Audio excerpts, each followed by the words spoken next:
In the new marketing strategy for St. Kitts and Nevis, airlift to the destination will play a critical role, hence efforts to attract additional international airlines to the Federation. According to Minister of Tourism Marsha Henderson, advanced negotiations are already taking place and the Ministry of Finance has allocated over $8 million towards the initiative. The minister indicated that increased access to St. Kitts and Nevis creates greater confidence and demand in the destination. Today, I am happy to report that we have entered into several advanced discussions for additional airlift support into the Federation, which would realize routes from JetBlue and United Airlines commencing in the second quarter of 2023.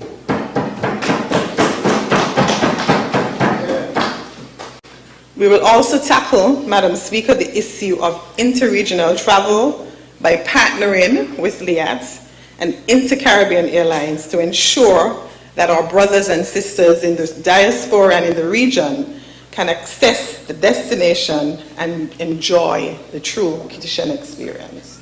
And so we're working. We went to the Financial Secretary, and the allocation of $8 million, as you see in the estimates, which is an increase of $4.1 million or 105% for airlift support in 2023, is included in the capital expenditure for the ministry. What this does, Madam Speaker, is allows us to secure MRGs, which is the minimum rate guarantees for these airlines to add St. Kitts to their routes. Your government understands the need for this type of investment to ensure that our destination, like I said earlier, is accessible and we're able to compete with other destinations. Henderson believes the additional airlift will not only benefit tourism, but also nationals traveling to and from the Federation. It is also expected that increased competition would lower airfares to St. Kitts and Nevis. Glenn Barth reporting for SK Newsline.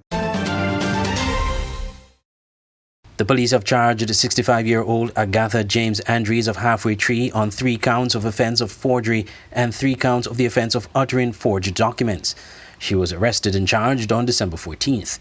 According to the police, the offenses were committed on June 9th, June 10th, and July 8th, 2022, respectively.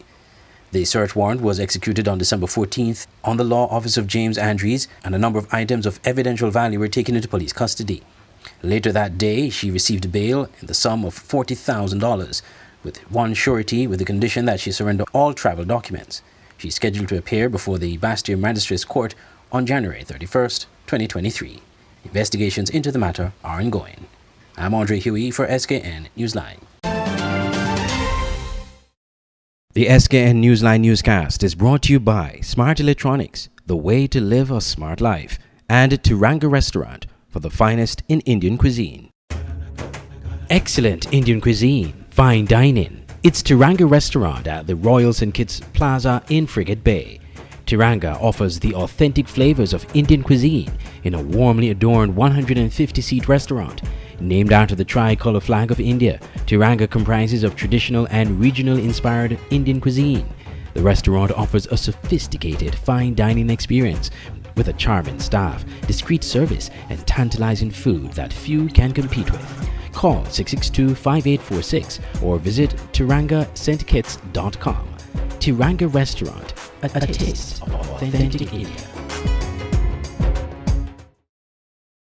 Smart and Island Electronics brings to you the Super Summer Kulong Sale from July 21st until October 30th. Get amazing discounts on the widest range of gadgets, electronics, and appliances. But because it's summer, you get double discounts on all fans, refrigerators, and air conditioners. And don't forget to ask about our easy layaway plans. Good news for the people of Nevis. Smart Electronics is coming to Nevis at a convenient location just opposite Best Buy. So visit our stores at Smart Electronics on Port Zonte and Island Electronics on Ford Street. Terms and conditions apply. All COVID-19 protocols will be observed.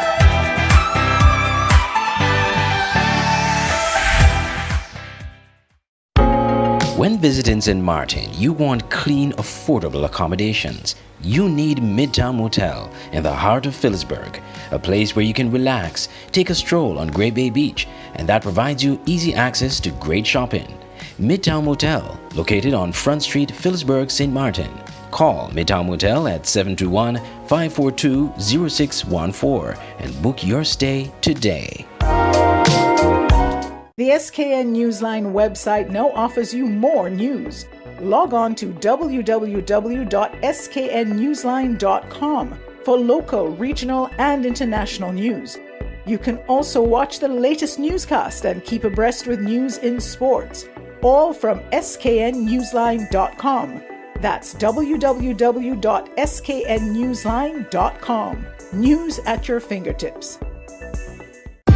When you're looking to sell, buy, rent, or manage a property, your answer has to be Diamond Real Estate and Management St. Kitts, Dreams.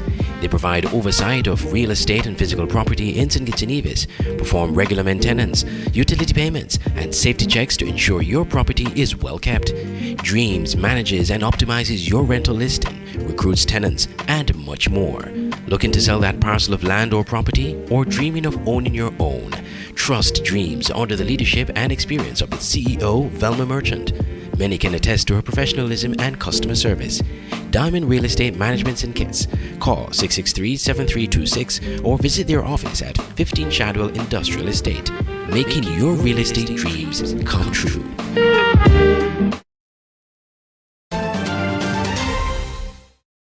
In tackling the possible threats against the St. Kitts and Nevis Citizenship by Investment Program, it would be prudent to de-emphasize an annual number of citizenships granted and instead turn to existing economic citizens as means of expanding investment in the country, according to Mark Brantley, leader of the parliamentary opposition in the National Assembly. Brantley believes a special extension of the Citizenship by Investment Unit should be set up to reach out and to engage the country's economic citizens for the purpose of encouraging their participation in the development of St. Kitts and Nevis. We have that baked-in population out there that we are not accessing because nobody pays any attention to them. And I'm suggesting that it is time, what I'm calling value added, we must venture deeper into CBI and move away from this crowd that is going down a path. And I believe that those, because see, I started by talking about those big countries that have the ability to hurt our program. That when you go to them with these kinds of ideas and you say to them, listen, I'm no longer in any race with anybody. I have 30,000+ citizens out there. They're Kittitians and Nevisians. Those are who now I'm going to leverage. This is my part of my diaspora. I'm going to the diaspora and I'm asking the diaspora for investment. I'm asking them to visit, come home to St. Kitts Nevis. I am pretty sure that if we could tap into those people, particularly when we have the different periods of the year, that we can get our hotel rooms that lie empty. These people can come. Let them stay at the Marriott, let them stay at the Park Hyatt, let them stay at the Four Seasons. Let them come and experience. We don't need all of them to fall in love with us, we only need a few. But if we get a few, and we get what they bring with them, which is considerably deep pockets, I believe that we start now to get value added from the CBI. Brantley also appealed for the strongest due diligence processes and to establish a high-level standard and price under the CBI program. Glenn Bart reporting for SKN Newsline. The new St. Kitts Nevis Labour Party administration of Prime Minister Dr. Terence Drew is cautiously optimistic that the St. Kitts and Nevis economy will improve in 2023. Delivering his first budget address in the National Assembly since taking office 4 months ago, Dr. Drew, in his capacity as Minister of Finance, disclosed that some of the core elements of the COVID-19 pandemic support would remain in place up to June 2023, by which it is the hope to have had a comprehensive stocktaking and updated information on the actual state of affairs in our economy. He told parliamentarians and the nation that one aspect of his government's fiscal strategy is to have a predictable and stable revenue base they can rely on to fund the various public sector programs. over the medium term. We must therefore chart a different course by reducing the current heavy reliance on CBI inflows to finance the government's operations. Development partners such as the International Monetary Fund have in the past raised this as an issue for the government to seriously consider as part of its work to strengthen the policy framework. Our vision is for the CBI revenue to be used to finance transformational projects in the Federation. The CBI program would be better utilized to bring about fast improvements in our country's health and education sectors. It will be better utilized to enhance our public infrastructure, including our roads, electricity, and water supplies. The program could be of great assistance in the digital transformation of our economy, as well as our transitioning of the green and blue economies. The development of resilient infrastructure would undoubtedly attract further investments to our shores and allow our people to capitalize on emerging opportunities. The Prime Minister further stated that other measures include containing and reprioritizing government expenditure, designing an appropriate framework for the introduction of fiscal rules to guide and strengthen government's fiscal operations, completing the work for the establishment of a sovereign wealth fund, and reviewing the Protection of Employment Act, specifically those sections that pertain to severance payments and long service gratuity, to ensure the severance payment fund is sustainable, contributions to the fund are adequate, and any loopholes in the legislation are closed. Andre Huey, SKN News 9. If you're looking for a place to host that special event, conference, meeting, social event, party, whatever the occasion, your best option is the Millhouse Convention Center in Palmetto Point, St. Kitts. Located on the picturesque Garvey's Estate, the Millhouse Guest House Convention Center has enough space for outdoor events overlooking the Caribbean Sea. If you're looking indoors, the center is equipped with amenities needed to make your event a success. And by combining both spaces, you're sure to have a memorable event, no matter the occasion. Call the offices at Millhouse Guest House and Convention Center to book your next event on simply the most beautiful place in St. Kitts. Call 668-1392. Millhouse Convention Center at Garvey's Estate, Palmetto Point, St. Kitts. Making your event memorable. It's the new and improved SKN Newsline Android mobile app. With the SKN Newsline app, you can watch your news reports, the SKN Newsline Newscast, sports, special features, and so much more. You can also send us a WhatsApp or call us directly. Go in the Google Play Store, search SKN Newsline, and download the app today. The SKN Newsline mobile app. News on the go.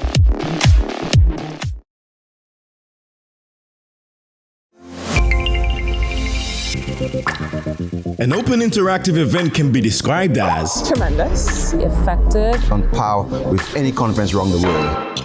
From exhibitions to trade shows, corporate events to product launches, from press events to political functions. We are the secret sauce behind events that make you go, wow. We've staged multiple world-class events in the Caribbean and developed the skill to deliver quality in every detail, whether the event is live or fully virtual, or maybe even somewhere in between. At Open Interactive, we got your events covered. Get your free quotation today at www.madebyopen.com.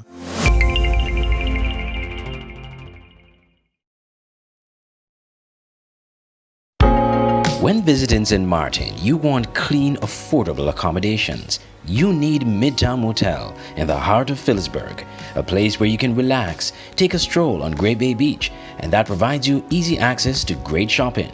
Midtown Motel, located on Front Street, Phillipsburg, St. Martin.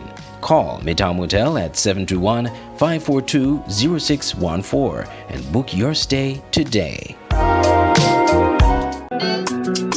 Online radio has never been this great.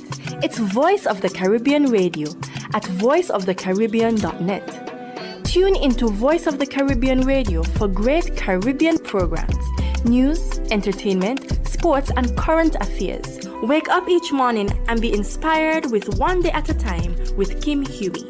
Stay abreast with news across the Caribbean and internationally with the Caribbean News Hour, and be entertained with shows like Reggaeville, Caribbean Classics, and Jive Music Show. Visit our website, download our Android mobile app, or listen us on TuneIn Radio. There is so much more on Voice of the Caribbean Radio, reaching the Caribbean and beyond. Check website or app for program schedule.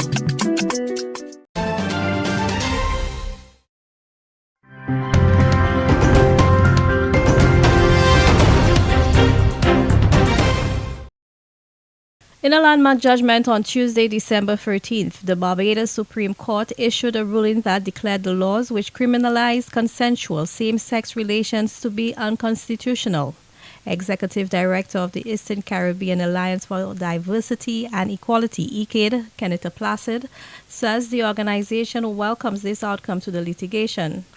The action was launched in 2020 as part of a 5-country legal challenge to what she terms invasive and unconstitutional remnants of colonial laws. Barbados joins Antigua and Barbuda and St. Kitts and Nevis, which have deemed laws against buggery a violation of the rights of gay people. St. Lucia and Grenada are 2 remaining countries which could see their buggery laws being struck down next.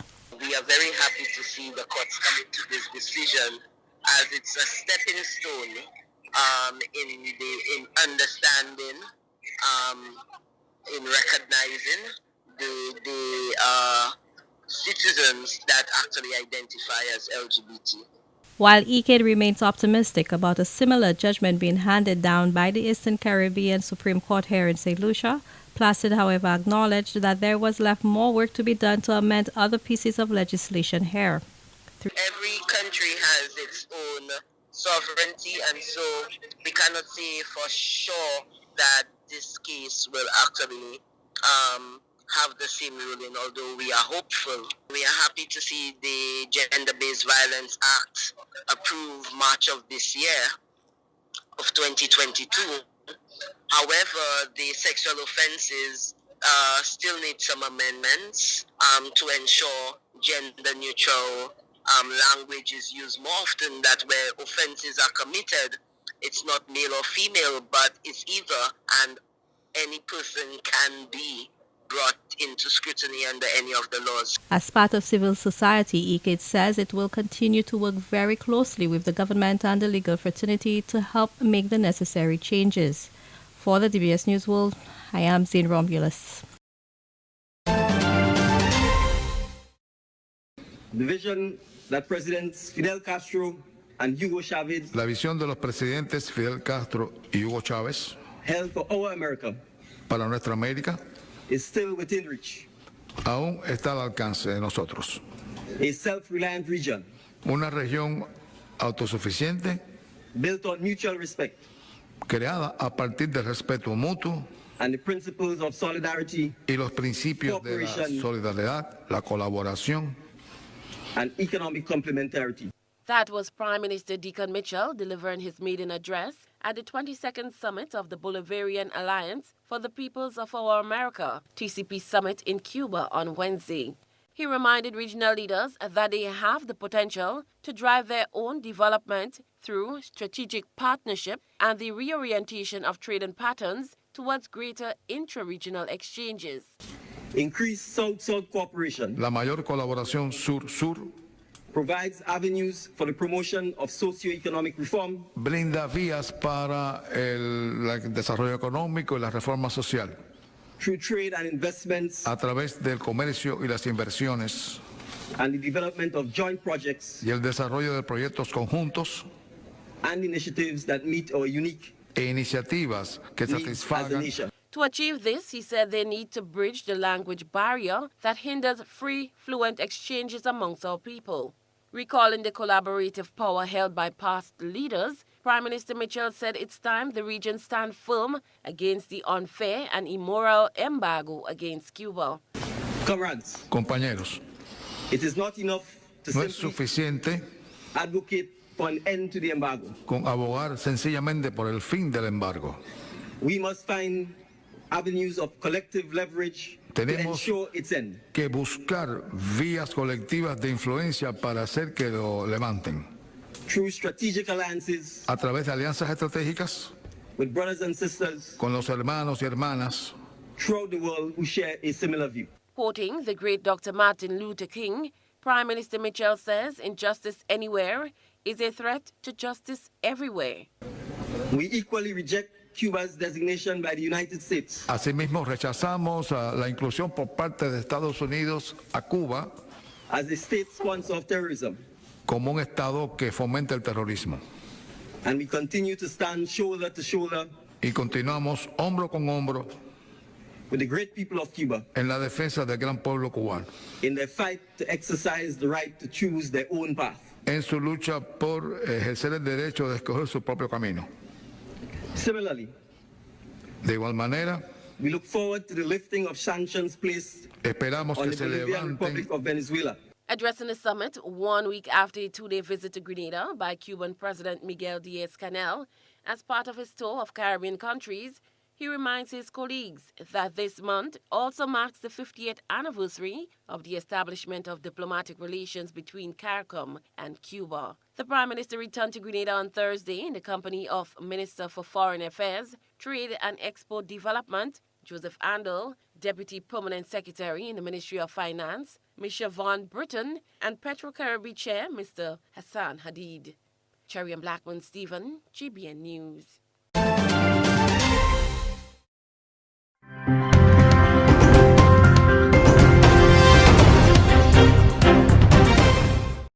President Biden participated in 2 leaders' sessions at the summit, one on the African Union's Agenda 2063 plan to transform the continent over the next 50 years, and one on ensuring food security. Once again, Biden's message was of equitable development, mutual success, and U.S. investment. Over the next 3 years, working in close cooperation with the United States Congress, we plan to commit $55 billion in Africa to advance the priorities we share and to support the Agenda 2063. However, when asked, U.S. government officials were unable to provide a breakdown of how the figure of $55 billion was arrived at, or how the Biden administration intends to get Congress to approve that sum.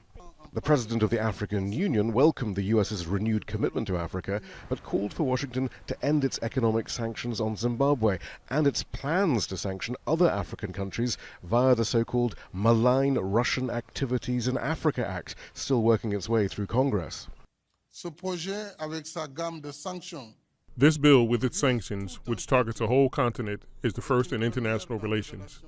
Africa is asking why such a bill exists, and why is Africa targeted?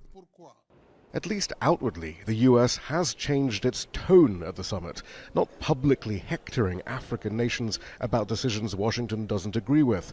But there is still skepticism about whether anything really is different. The problem isn't what they're saying. They're saying all the right things. The problem is they're not doing anything differently. They're still focusing more on open societies, on values, rather than on increasing investments and sort of a more concrete approach to encouraging businesses to invest in the region. And even as the Biden administration talks of democracy and human rights, it was notable that the only African leader to get an honor guard was the Egyptian president, who oversees a government not noted for its democratic values. The U.S. sees itself as the world's indispensable nation, but there's little patience for that sort of talk here. There are simply too many other countries willing to do business with Africa who don't demand economic and political obedience. Shihab Ratansi, Al Jazeera, Washington.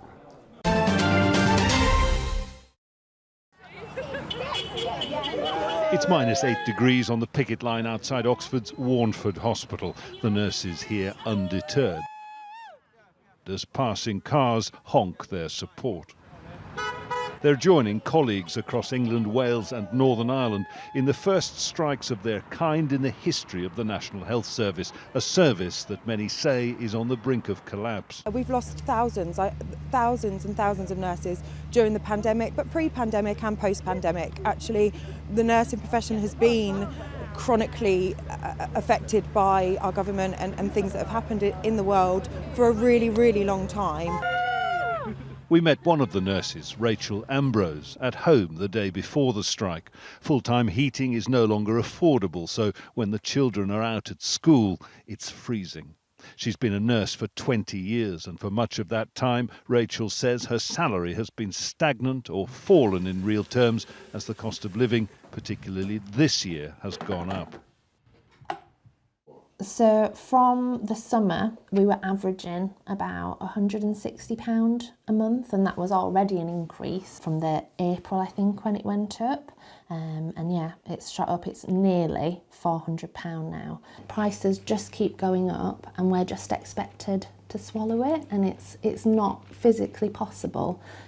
So it is time that we took a stand, and yeah, we're basically asking for what has been lost over this past 10, 15 years, and we just want a fair wage. We're not asking for treats, we're just asking for a fair wage so we can afford to continue working as nurses. Back on the picket line, the nurses say they regret the effect strikes will have on non-urgent patient care, but they say the effect of staff shortages caused by those leaving the service is worse. The nurses are asking for a 19% pay rise or 5% above inflation to meet, they say, a 20% fall in real terms wages in recent years. It's a negotiating position that the government so far isn't engaging with, beyond around 4% currently on the table. Any more, they say, will have to be paid for in higher taxes. Support has grown as the day goes on. The nurses joined by representatives of other unions. It's not only healthcare that's under pressure, but railways, airports, the border force, bus drivers and more. The government facing a winter wave of disruption right across the public sector. Jonah Hull, Al Jazeera, Oxford.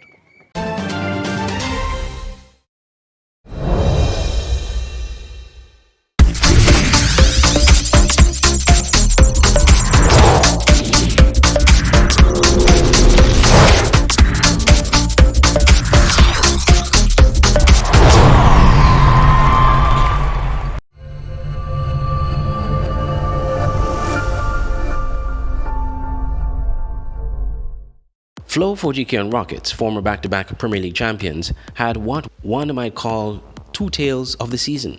A regular season where they finished third and showed a lot of promise with a core of young, exciting players, and a playoff which, by their standard, was highly disappointing. Even though Keon may have struggled against a team like St. Paul's in the regular season, they took it to their challengers in most of their matches. Keon won 13, drew 3, and lost 5 matches, finishing third at the end of the regular season. From all accounts, they should have been one of the contenders for the Super 6 title, but of the 5 playoff matches they played, they failed to win a single match, drew 3 and lost 2. Despite this disappointing end to the season, Keon has the potential to rise to the levels they once were, merging young talent with experienced players.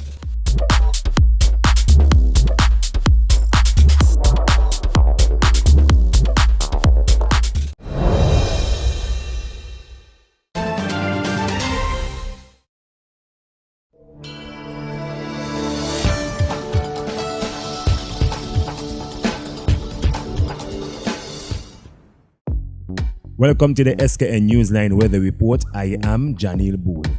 Here is a look at the forecast for St. Kitts and Nevis.